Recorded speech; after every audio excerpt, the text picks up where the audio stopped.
I love being in a place that I wouldn't be otherwise. But in Europe, it's much more it's smaller. You know that you'll be home 2 hours after the train. It's gonna be fine. Here it's a bit different. It's more of an adventure than a normal sort of DJ gig, I would say.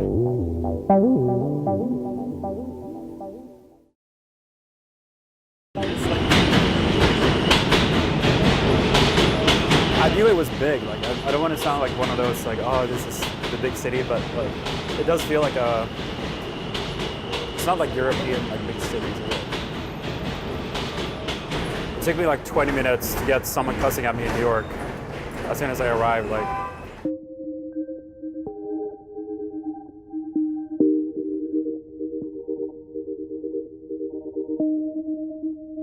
I think I've never actually been in an American diner. This is it, yeah. This is kind of, this is the jam, this is it, yeah.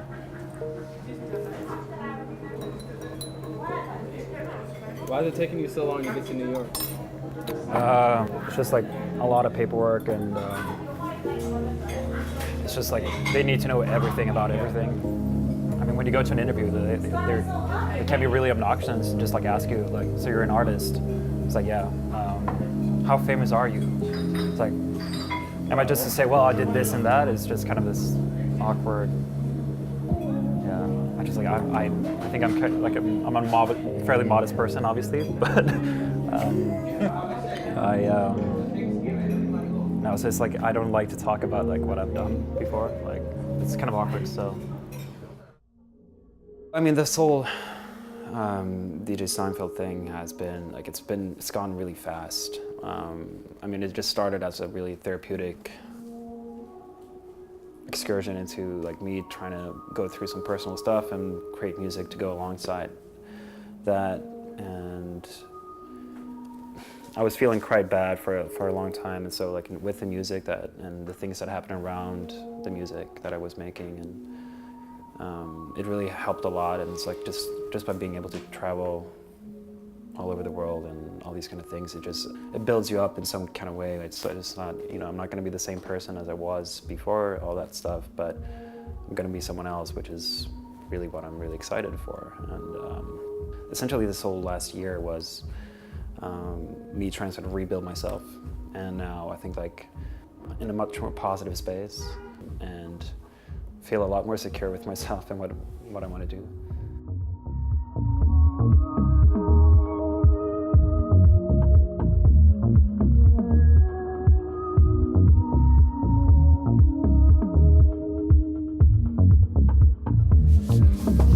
Your record might be in there, actually.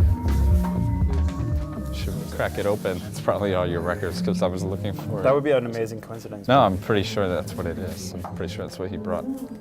It's a huge moment. It's actually the first time I would see my own record in the flesh. Really? Yeah, I haven't seen it yet. Now, if that is not dedication, I don't know what is.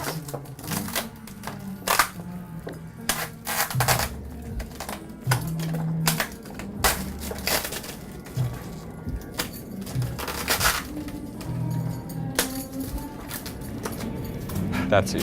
Literally every hour.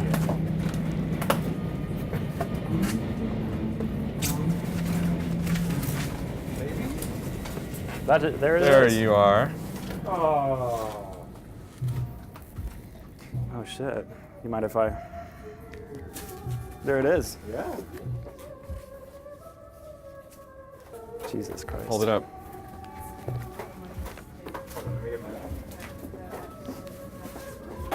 It's a weird thing, isn't it? It's just a weird coincidence as soon as we get in here that It's meant to be. It's meant to be. You gonna buy? I'm gonna buy my own record actually. It's gonna make the label happy. So how much for this? $30. I'm expensive. Is it worth it? Probably not. Yeah. I would probably just rip my own tracks anyway, I think.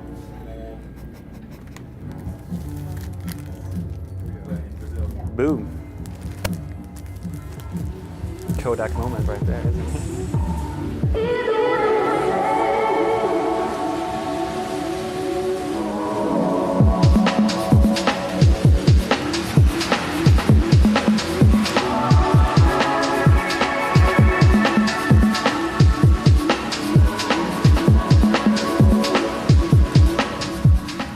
I think for anyone, especially who's sort of like an up-and-coming producer or DJ, like doing a boiler room is like, you know, it's a sort of like you're trying to put a mark, like you want to put your stamp on what you are, and it's going to be broadcasted for like so many people, and it's going to be there, it's going to be online for a long time, for forever.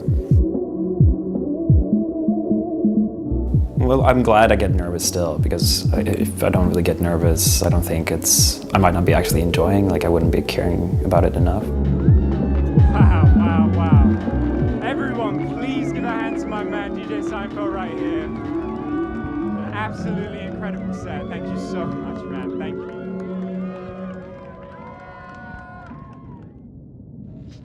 All in all, like before I went to on this tour, I kind of wanted like to do the most memorable things possible, and like I was just kind of trying to go all out, and like getting a tattoo is kind of like part of that experience, I think.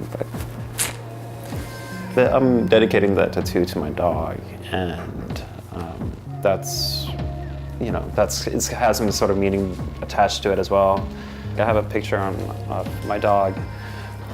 You know, one of those like things, like you put it on your head and it's like covered with roses.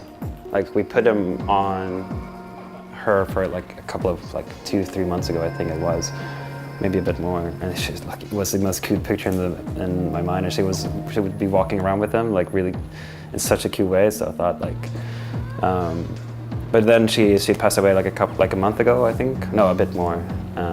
But like, she was an old dog, but she was always kind of, she was just a really nice, humble being. So yeah, so the roses is just kind of like one of those tributes in a way to the times with her. And my missus left me. I was in love with her. I was destroyed by all of that. You know, if it's happened to you, if you're listening to this and it's happened to you, then you'll understand what goes on. You're consumed with this sort of universe of grief. And it so crowds your head that you can't find any way around it. And you say, well, you've got to move on. But he would say to you, but you actually can't find a way around this sort of inchoate pain.